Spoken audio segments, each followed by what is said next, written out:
I am very excited for this conversation tonight. I think it is so important. And I am very happy to introduce, and oh, I hope I say your last name right, Bonnie. Dr. Bonnie Stabile. Stabile. Stabile, right. Stabile. Okay. Is associate professor in the Schar School of Policy and Government at George Mason University, where she founded and directs the Gender and Policy Center and runs the New Leadership Virginia program for undergraduates in affiliation with the Center for American Women in Politics. We've actually had them on for an event. Professor Stabile served as an associate dean for student and academic affairs between 2021 and 2024, and has also served as the director of the Masters in Public and Public Administrations program at the Schar School for over the last 2 decades. She's a regular contributor to Ms. Magazine and is currently writing the book on women power and policy, innovations advancing representation in the US, which is highlighting the work of women policy entrepreneurs. So everyone can look for that in the future. But I'm going to turn it over to her and she's going to get started. I'll spotlight you. Great. Okay. Well, I'm glad to be here. I think it's an important topic, and I've been thinking about this topic for quite some time, and I think we're in a particularly acute phase. So it's important that we keep talking about it. So the quick agenda for the next half hour or so, wherein I'll be talking, and then we'll be taking questions.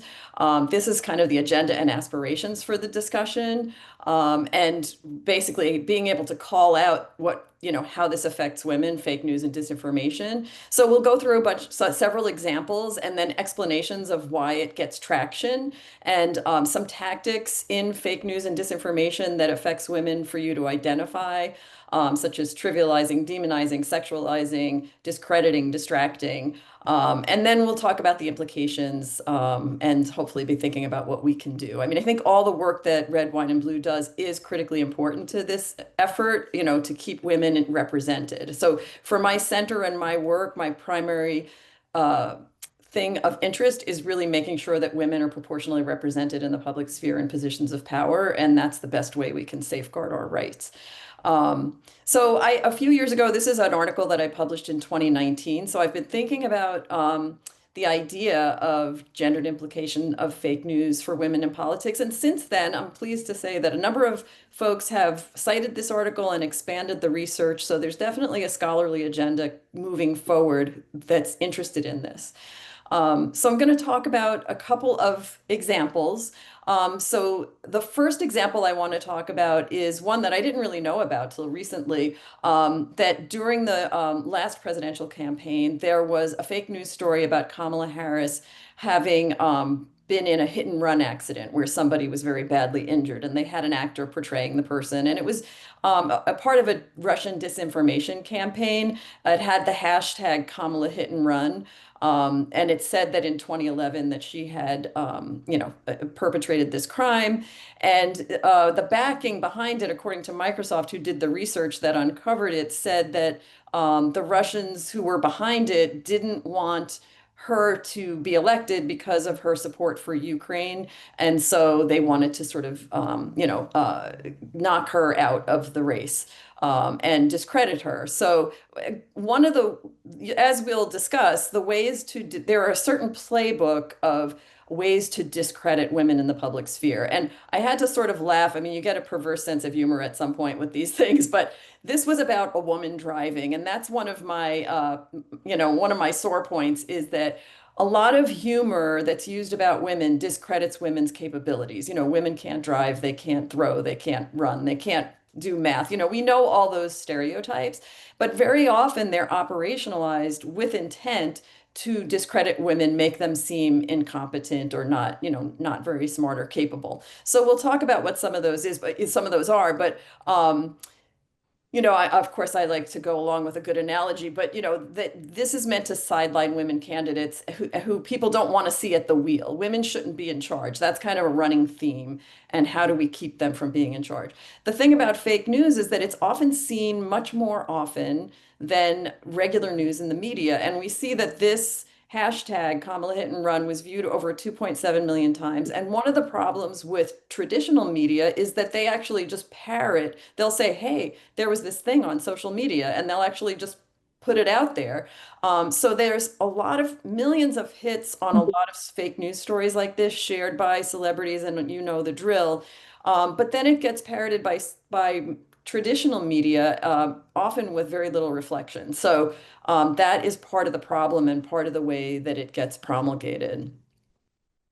So the fake news story that two of them that I covered had to do, I'm looking at women running for office, running for presidential office. And of course, we haven't had too many of those. So it's a small data set, but I think these case studies are illustrative of the very many barriers that women face to office. And we see there have been many studies, and I talk about them in the article that I mentioned, by many different authors looking at what are the impediments to women running for office? And you know a lot of them, you know, what do women wear, how they're scrutinized for all their behavior.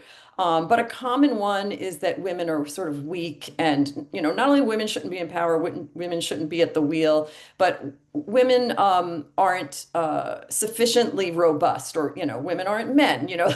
So, but one of the Trump things that he said a lot during the 2016 presidential election cycle was that Hillary Clinton didn't have the stamina. He said to be president of this country, you need tremendous stamina, which I always thought was kind of humorous because he doesn't seem like he particularly has a lot of stamina himself. He's not like a robust physical specimen necessarily, but this idea has traction that women are often, you know, going back through history, thought to be sort of hysterical or weak, or you know, even encouraged to be sort of that it's considered masculine to be strong. But one of the ways that a fake news story about Hillary Clinton during that cycle was that there was a hashtag Hillary coughing. She was portrayed repeatedly as being unfit for office because she wasn't constitutionally fit, meaning that she was too physically weak and mentally weak. And even, you know, gosh, Karl Rove had even well before this election cycle, seeing her as a potential adversary, put out that she had brain damage from a fall that she had experienced when she had pneumonia, which is what this picture is you're seeing here.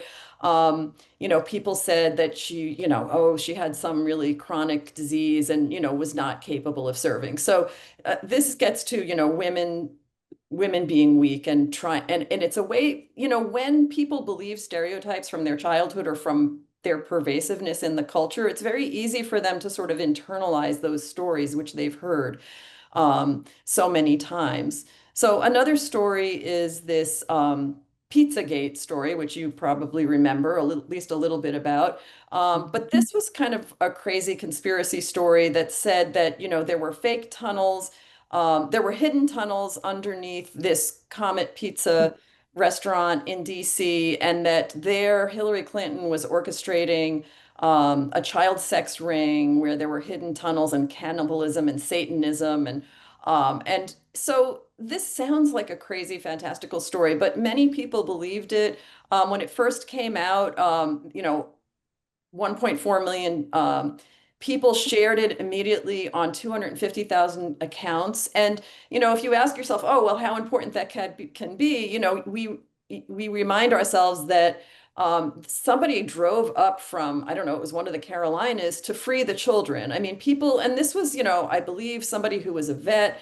You know, people, the story was put out so relentlessly and then spilled over to traditional media that, you know, some ostensibly well-meaning person drove up with a gun and walked in there, and oh, lo and behold, there's no basement, there's no tunnels. But it shows us how people can be prompted to act by fake news and to enact violence. And very often this is the case when women are involved. And so I read a great quote one time, which I don't remember exactly, but this is the gist of it. Female candidates are trivialized until they're seen as competitive, and then they're villainized.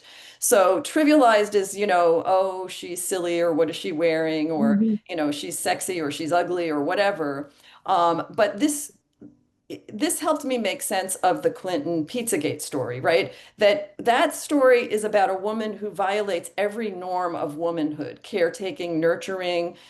We see that women who aspire to formerly exclusively masculine roles of power in elected office and other leadership positions are often subjected to this villainization because, again, once they're seen as an actual threat. So to be, in this along the lines of trivialization, and a lot of these stories are coming out repeatedly, right? These kinds of characterizations of women. So, that you can be villainized and trivialized simultaneously, right? But there was a story about Kamala Harris being a giddy lightweight because of how she liked to dance at her rallies. And then I've included this other photo of Alexandria Ocasio-Cortez when this was a video of her that she made for the admissions office when she was an undergraduate at Boston University, but they thought it was going to kind of excoriate her or trivialize her by saying, look how silly she is dancing around. And of course, she became the youngest representative elected, so it didn't knock her out, but it's a repeated thing that, this is one of many efforts to discredit or marginalize women to kind of silence them in the public sphere. So I had not intended to sort of study fake news, but it came up because I was writing, at the time, starting in around 2016, I was studying the issue of campus sexual assault. And um, in this huge data set of tweets that we collected, I have someone in the engineering school who collected this enormous amount of tweets for me, which was great, and then could like track and, trace them incisively. And we were actually looking at the fall semester as being part of the red zone, so-called, Northern. Sorry, I didn't mean to yell. which, Like, oh, I don't know if, oh, I couldn't hear that. I don't know if somebody Sorry, is asking. I'm trying to find the mute all. If you are check, make sure you're all on mute, please. Okay, yeah. Um, when I was studying campus sexual assault, those of you who might be familiar with that topic know that the fall semester from when students set foot on campus till Thanksgiving is called the red zone. So I was collecting tweets from that time period about issues that had to do with sexual assault and deception, because one of our observations was that very often women and students are not believed when they bring forth accusations of sexual assault or harassment. But the surprising thing that hit me was that I found that Hillary Clinton's name was associated with deception and sexual assault more than twice as often as Donald Trump's. During that time period, which was also the lead up to the 2016 election. And I really could not fathom why. But the two things that sort of evolved from that analysis, and again, just my best, I think guess is to, but my best guess or, my best assessment was that for one thing, that Hillary Clinton was blamed for her husband's sexual transgressions. Why didn't she stop him? When I was reviewing all the articles I could find, all of that stuff. So her name would pop up because she was actually found culpable in a, kind of horrible twist of fate, right? But also this Pizzagate story. There was so much online chatter about that and the sexual aspect of that. And whereas at that same time period, I thought, well, gosh, that's when the Access Hollywood tapes came out. I figured for sure that that would be disqualifying for Trump and that it would get a lot of airtime. But I think that one of the explanatory things we came up with was just that men are expected to, engage in what he calls locker room talk or sort of male dominance behavior sexually and otherwise. So, that's just a regular news story in some ways, that people are sort of seemingly accepting of that behavior. So in any event, that was one way that that's how I got brought into this topic, because I started to see that the fake news story was actually super impactful in how Clinton was characterized, even in the face of all of the attributes of her opponent that we're well familiar with.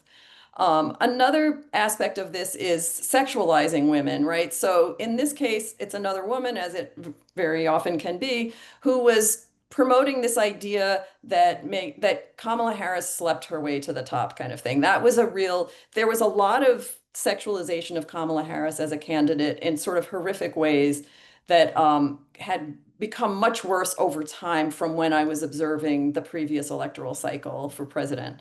Um, but in any event, there was a lot of discussion and a lot of articles, and here Megyn Kelly is just saying it. So, but the idea that she only could get ahead by being in a sexual relationship with men, that was the narrative, that was the sort of disinformation.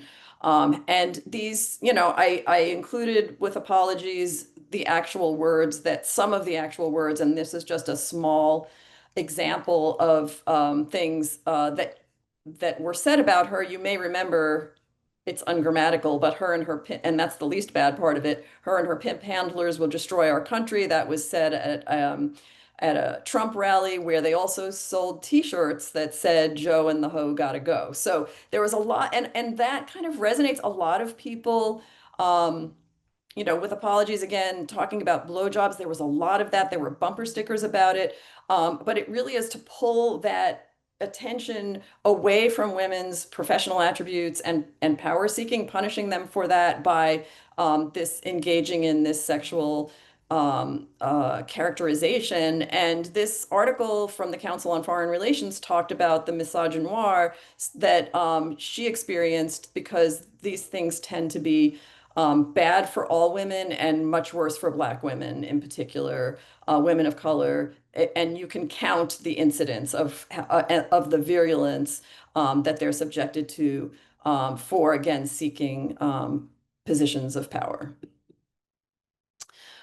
So I looked at the disinformation and misinformation, and every day, I'm always looking up, fine-tuning definitions. But disinformation seems to be false information deliberately spread, at least according to my favorite dictionary, Merriam-Webster, whereas misinformation is incorrect or misleading.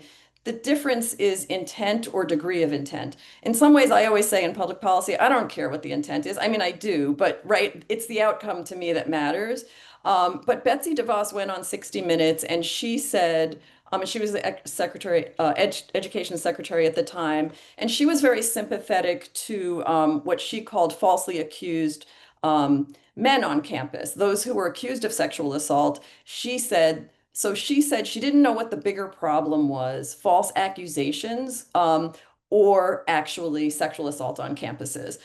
So that also kind of catapulted me into this because I was studying campus sexual assault and I knew that that was just such a blatant falsehood. I mean, if she either misrepresented that or lied on purpose to put that characterization out there, because I knew the numbers very well.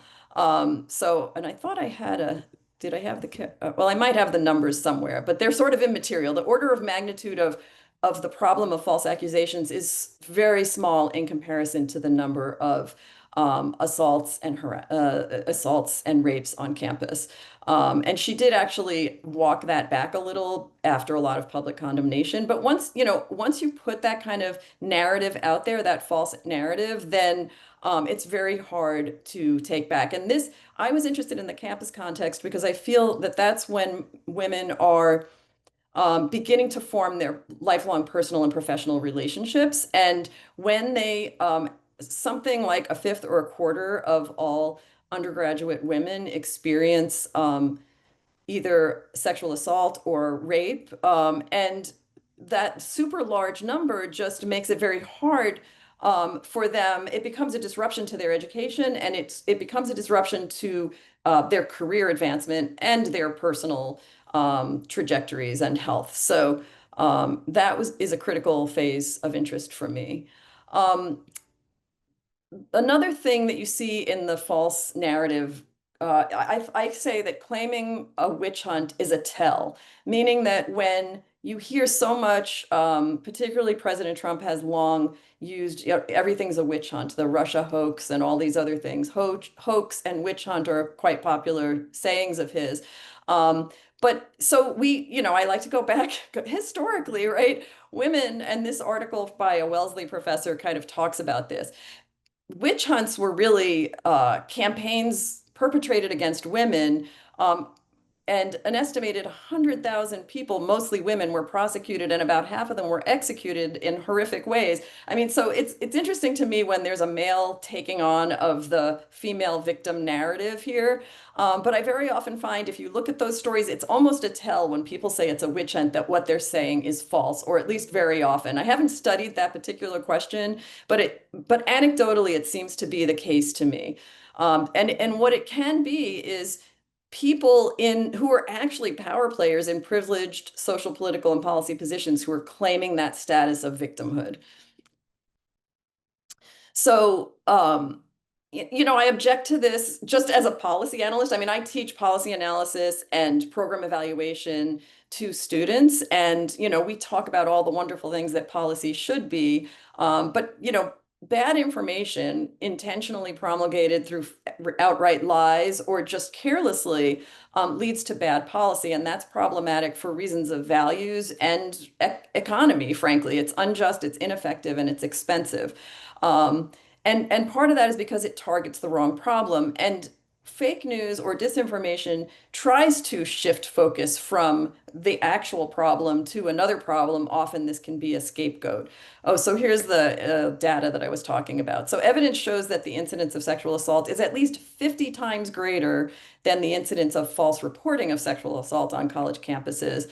To say you don't know, like, what the difference between millions and thousands is really, fake news. And the other thing is that we know that 80% of rapes and sexual assaults aren't reported to law enforcement at all. And very few accused perpetrators are ever held accountable legally, something on the order of 2% of those that, are of these events that are even reported.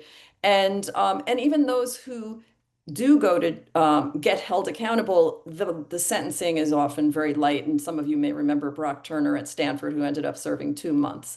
Um, so anyway, so that's one iteration of that. And so you might say to yourself, as I have to myself, how does this work? Like evoking these stereotypes makes issues very salient to people, whether it's true or false. The narrative, for instance, the narrative that women can't drive or are bad drivers, first of all, is fake news because we know that women pay less in auto insurance, and that's because they have less property damage and physical, fatal accidents.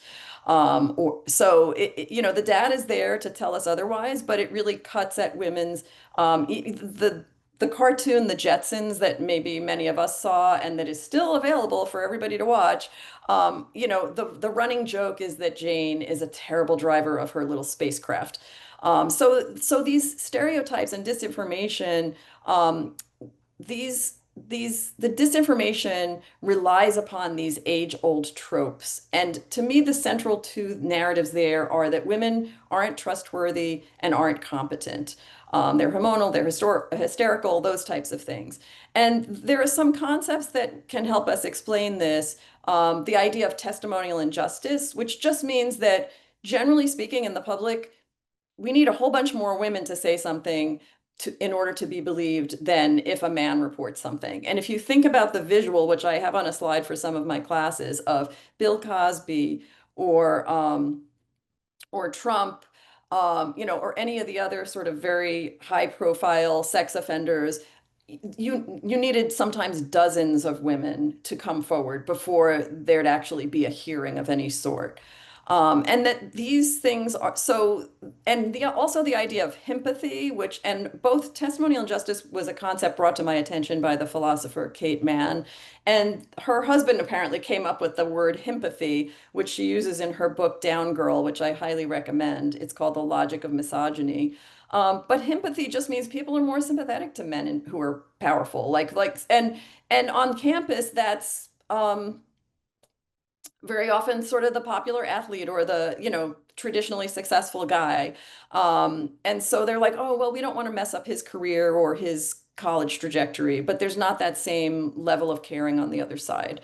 But the purpose of it is to maintain the status quo of power, that by suggesting, by going to these kind of visceral characterizations that women shouldn't be leaders, and that instead that they're not built for it and that they instead need protection. And then, oh, by the way, the other thing is that they do provide all the free care of, and they provide the free economy of care. And I think that's one of the things about the status quo that those in power would like to maintain.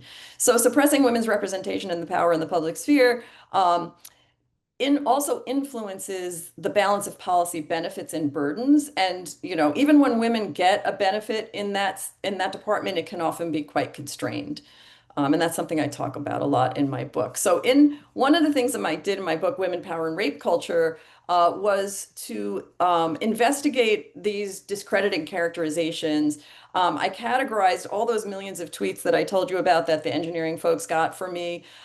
We also, that was a different study, but we looked at the Trump Twitter archive. And so every tweet he ever had is in the archive.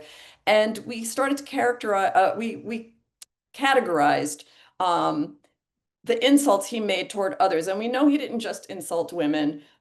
Clearly, he insulted men and as well. But when certain types of stereotypes are promulgated in the case of women seeking office or seeking other positions of power, they can be particularly cutting and have a particularly strong salience. The mnemonic device that I developed was the silent treatment. And they stood for these things: stature, intelligence, looks, emotional state, necessary qualifications, and trustworthiness. And so you can see a few of the words here, and the number of times that he used them in tweets against people to discredit them. And these are all women that I was looking at. So that's something that I looked at. There's a chapter in the book called The Bully Pulpit, how that's used, the power of the presidency. And clearly others operationalize these terms, but so those are the discrediting tactics, using words, using stereotypes, but the distracting tactics are putting focus on an issue that's really not a thing. I say this in class a lot, like, is this a thing? Like what's the evidence that this thing is a problem? Like, where's the evidence base? How many people does it affect? How much money is it costing, et cetera, et cetera. And so what you see from the current administration right now, a number of executive orders and other initiatives that claim to be protecting and defending women from threats. And in fact, those threats may or may not actually be threats. So in this case, you may be familiar with this defending women from gender extremism, so-called. And it says the administration will defend women's rights, and it claims there's an attack on women, depriving them of their dignity, safety, and well-being. And it attributes this to essentially trans women having access to intimate single-sex spaces and activities designed for women in women's, shelters and workplaces, et cetera. And it defends this on a purported immutable biological reality of sex. Well, so that's purported immutable biological reality is refuted by medical and legal experts, for one. And for another, I have tried, and I think you'll be hard pressed to find even one incidence of a woman being attacked by a trans woman in a women's bathroom. It's just not a thing. That's a bad basis for policy. If it's, well, we're all looking at that. What do we actually need protection from? So if we really look, I embrace the value of protecting women and caring about women and protecting their rights and their dignity. But what we do know, while we know that aforementioned risk is an empty one, if you really want to protect women, let's look at the fact that as many as 1 in 4 women experience domestic violence. And more than 3 women are killed by their husbands or boyfriends every day in the United States. And we're not doing enough about that, or it wouldn't keep happening. And one of the things that some of these authors have talked about is that, I didn't want to write a book with rape culture in the title, but one of the things that defines rape culture is, these bad things keep happening. The laws we have are inadequate to address them. So we must be okay with it as a society. And part of it is because of the way women are characterized as not being trustworthy. And that's disinformation. But problems that really do beset us are, the murder of trans people the murder rate has nearly doubled over the past 4 years. And and these policies are known to put them at greater risk.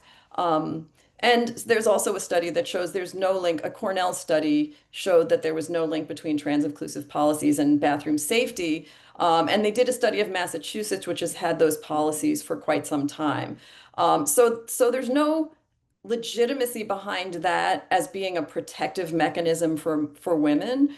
But there is a lot of legitimacy of, women dying from intimate partner violence, and that threat not being managed, not to mention the threat to women's autonomy, bodily autonomy from other policies that are coming out now, and the very like real life and death threats of to their rights now. So this is really just a sideshow that is a distraction, and it's becoming a distraction by scapegoating those who have little power and who have historically been underrepresented. So that's kind of where I'll leave it for questions and further discussion. But our hope in doing research like this is that we hope we can begin to thwart disinformation and fake news by revealing its playbook, being sensitized to how these tropes are used against us, and that their purpose is really, I think, to keep women from being represented in positions of power in the public sphere, which disables them from protecting their own rights. The other bad thing about it is when women are underrepresented, and businesses know this, we know this in the private sector, and they in many cases act accordingly, but not at the CEO level. That when women are represented, you can just manage everything's better because you can see around corners that you hadn't seen around before. So representation helps in economic certain circumstances. I think that's one of the things we know for sure. But it's also a value of individual autonomy, liberty, justice, fairness. Those are all core democratic principles that ought to be protected. And the best way we can protect them is by enhancing and continuing the charge for greater women's representation in all sectors, so that we can protect ourselves. So here's my email if you want to reach out. I've written about some related topics in Ms. Magazine, and this is my current, and as Julie mentioned, my coming book, God willing, if I could stay focused for the fall. But again, as you can see, my research agenda is very much interested in women's representation. What are the implications for it? What are the impediments to it? And how we can move forward. I have a few questions for you, and then I've been watching the chat, and I know that people have questions. I see Julie nodding her head, so we'll get to those quickly. And you have covered a lot of the questions that I was, thinking to ask anyways.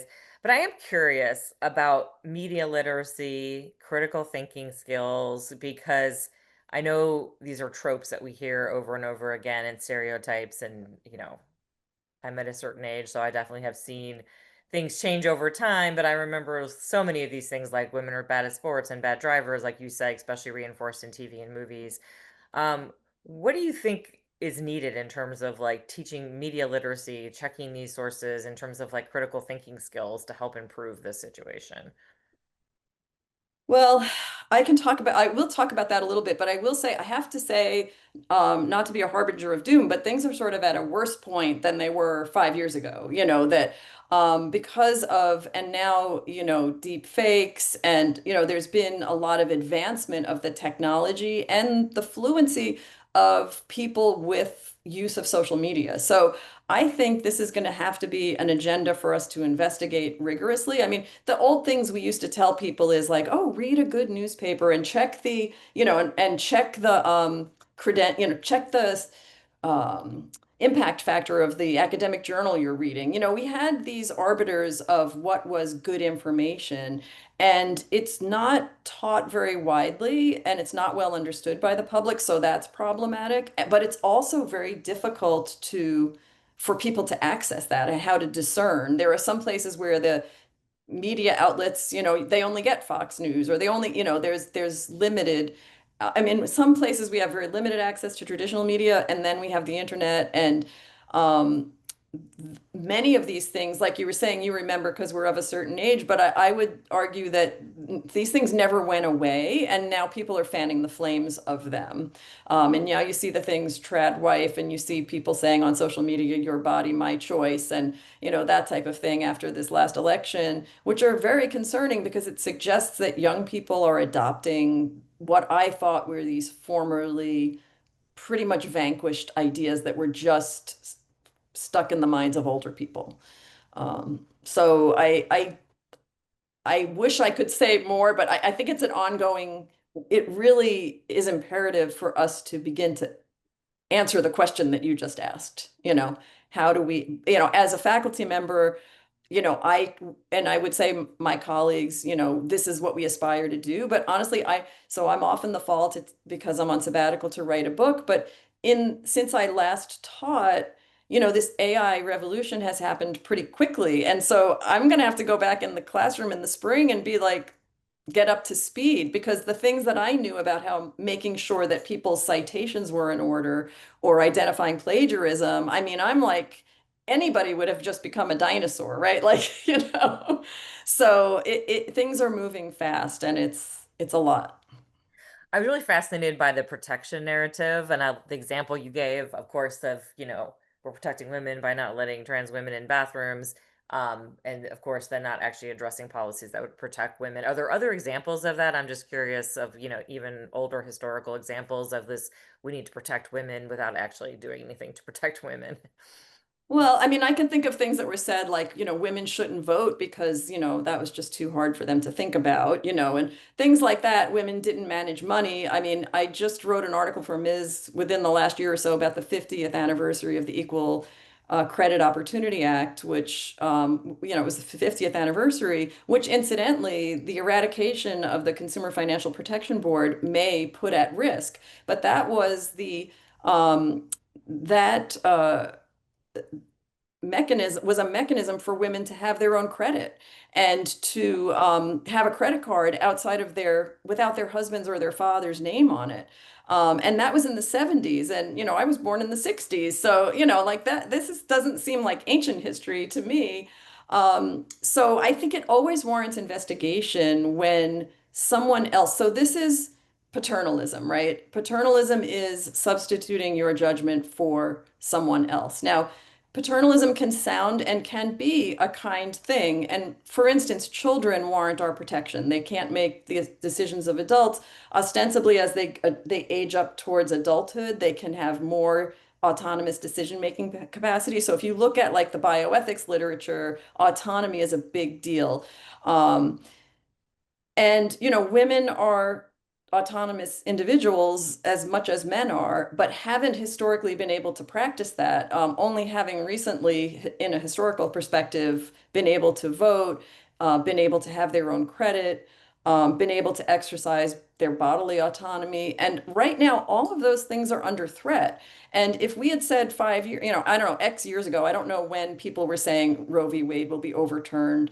And everybody was like, no, that can't happen. We should all stop saying, no, that can't happen, because the Equal Credit Opportunity Act, I was like, are you kidding me? That's like a, Smithsonian kind of, it's in the books, and now everything in the Smithsonian is threatened, right? So, but the SAVE Act, I've been telling people about that, saying, this could really cut at women's ability to vote. And then, of course, we just heard this spiritual advisor saying that women should not vote. I mean, it's being said, and it sounds very much like it's only said by the fringe, but what we see happening now is kind of fringe, right? Like things we never thought could happen. So that's why I think the work that you're all doing is so important, to sort of have this network of idea sharing and collaboration, because we need each other.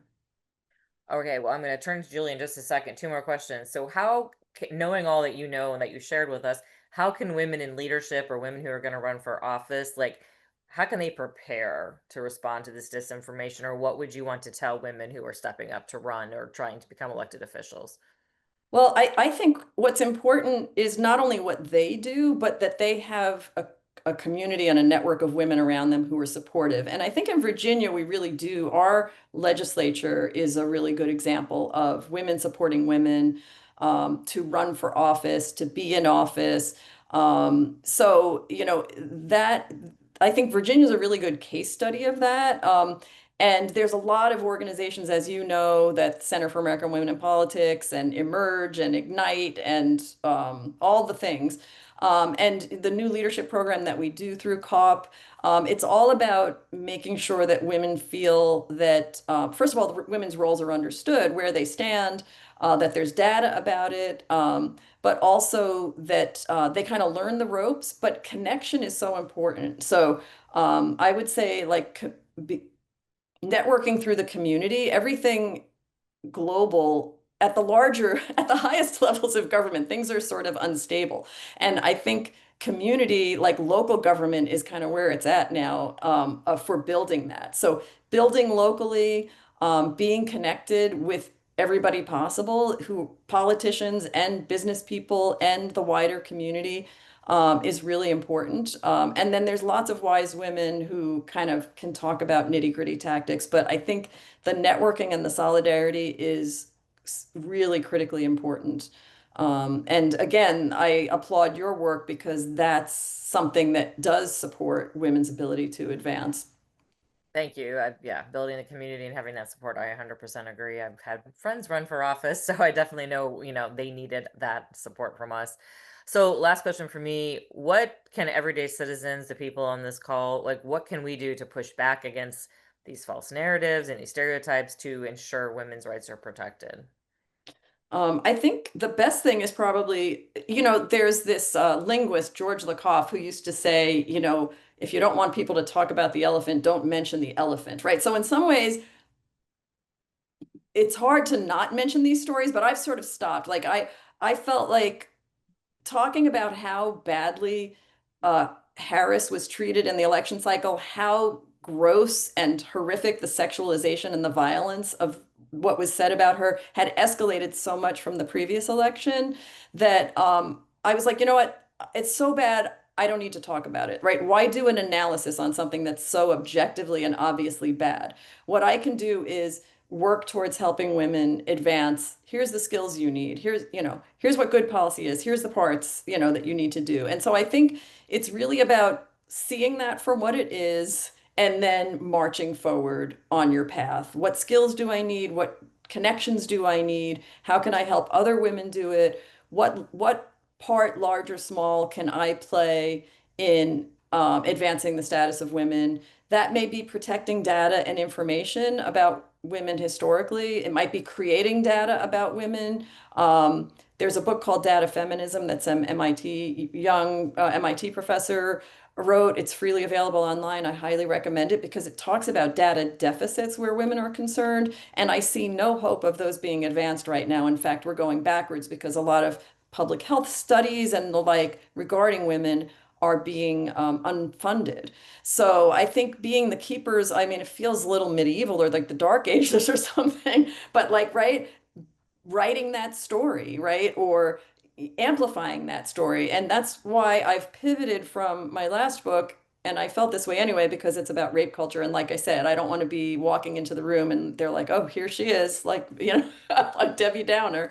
But I felt like the connections that I made there are important and needed to be said. So I'm glad I did that. But now what I want to do, and it's coincidentally, I think the move for the times that we're in is to highlight and raise up successful tactics that women have used to advance in policy issues of importance to us. How can we advance a fair, just care economy? How can we maintain data and information about women? How can we get the press, how can we have press that actually informs factually about women and their accomplishments? So any part of any of that that anyone can do, I think we have to focus on positively moving forward rather you know, than just bemoaning what's obviously so bad and not give it any more oxygen than it already has. Just march forward. Okay, well, thank you so much for that. And I'm going to turn it over to Julie now because I know there were lots of questions in the chat. So we'll bring her on up. A lot of talk in the chat was about women and how we treat one another.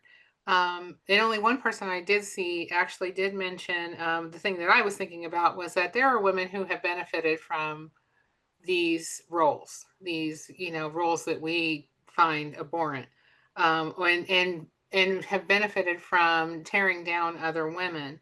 What do we do, to fight back against that sort of thing? Because if somebody's benefiting from it, they're certainly not going to stop because you give them facts or information.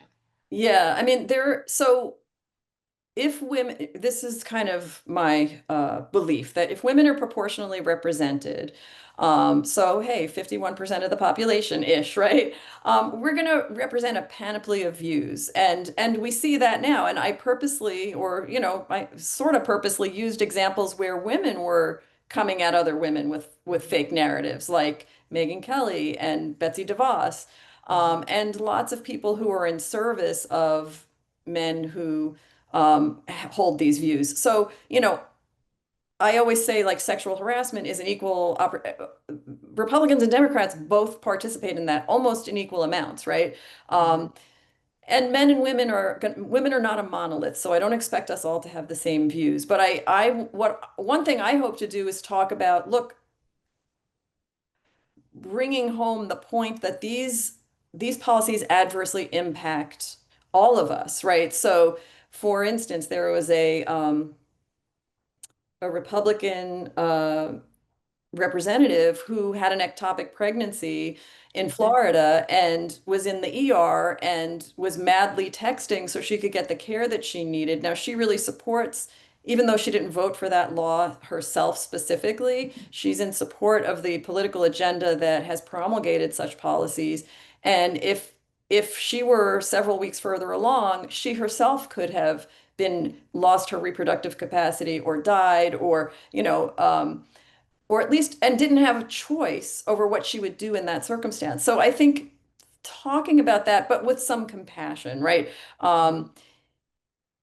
So, we have to have boundaries and compassion, but if we can say, look, I don't want to fight you, as another woman. Let me show you, I wrote an article about Brittany Patterson, the Colorado representative who was trying to get proxy voting so that pregnant representatives could vote when they're on parental leave.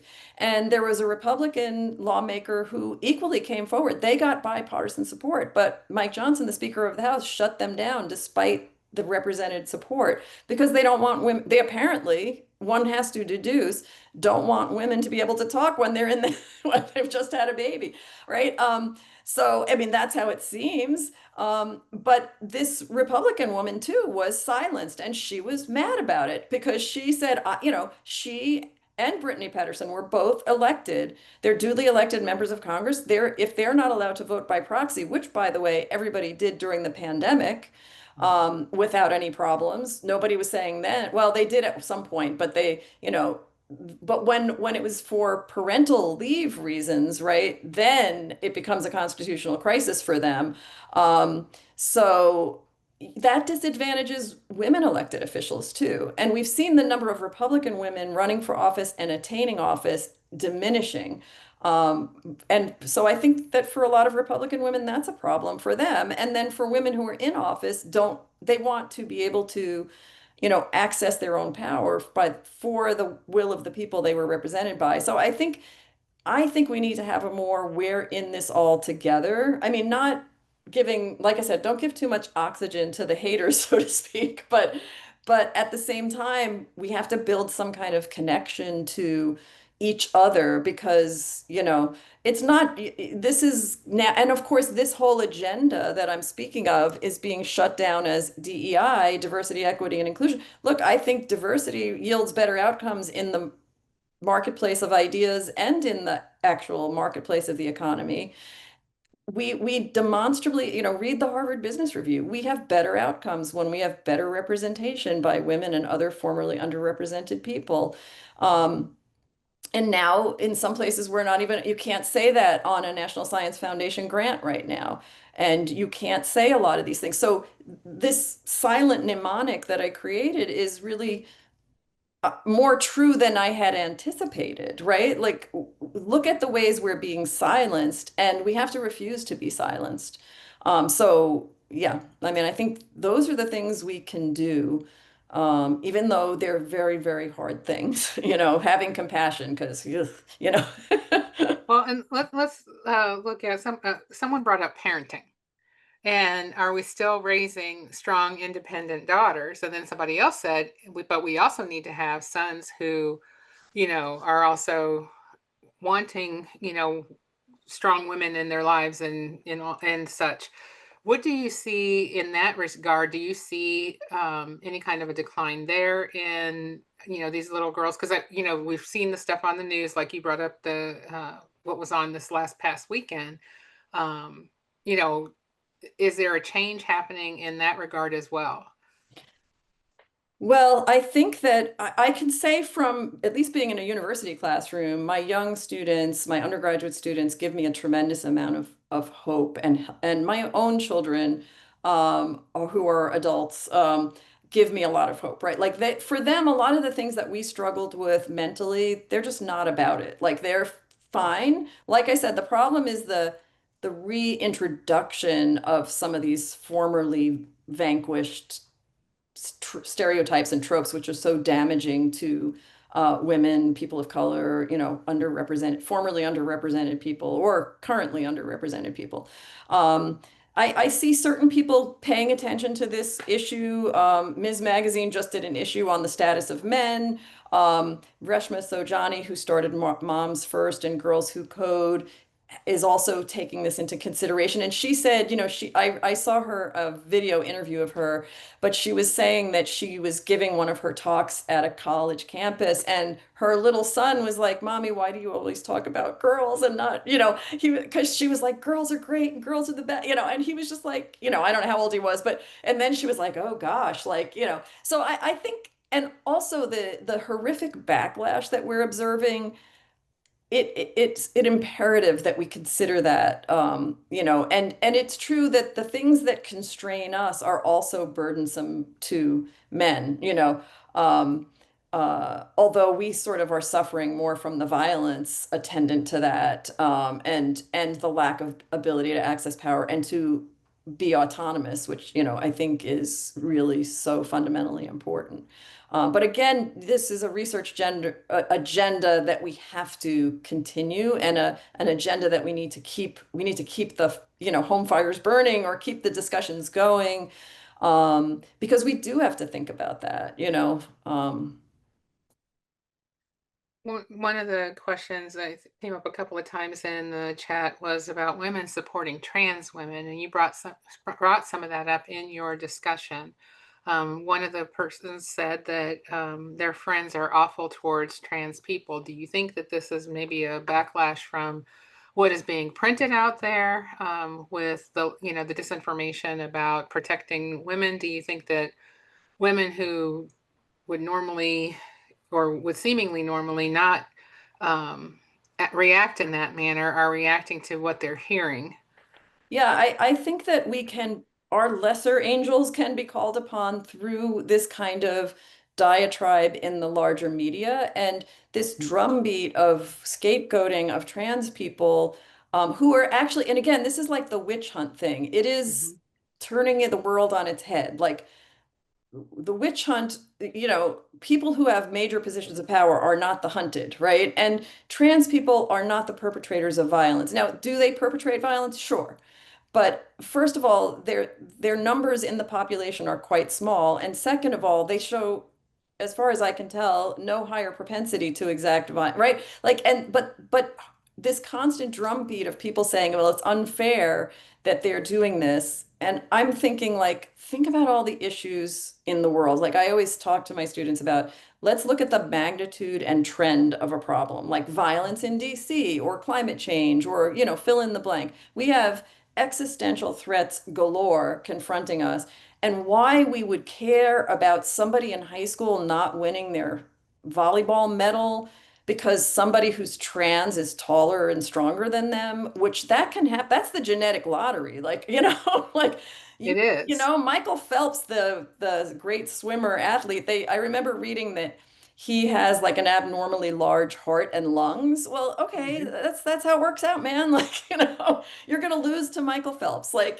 so but and whether these are issues of fairness, and I again, fairness is important to me, but why have people been convinced to see that as the issue? Because we sow discontent and anger between people who are all being subjected to the lack of health care, the higher prices, the lack of safety, the lack of water that we're going to be facing, right? Like Mhm. these existential threats affect us all, and we've been on purpose sidelined into squabbling over essentially meaningless things in the face of these other things. If everything was hunky-dory, I'd be like, let's investigate that question. But, Right. I don't have time for it now. And I think, if there's a way for us to nicely talk with everyone in our community about like, that I think that's important, but what can we work together on? Mhm. But scapegoat, and the other thing is that speaking of like literature and look, Martha Nussbaum, who's an amazing philosopher as well, wrote a book called Shame and Disgust in the Law. It's an enormous tome if you're interested. She has explained why we scapegoat LGBTQ people and women through history. And women are being scapegoated now too in these stereotyped ways that I'm showing.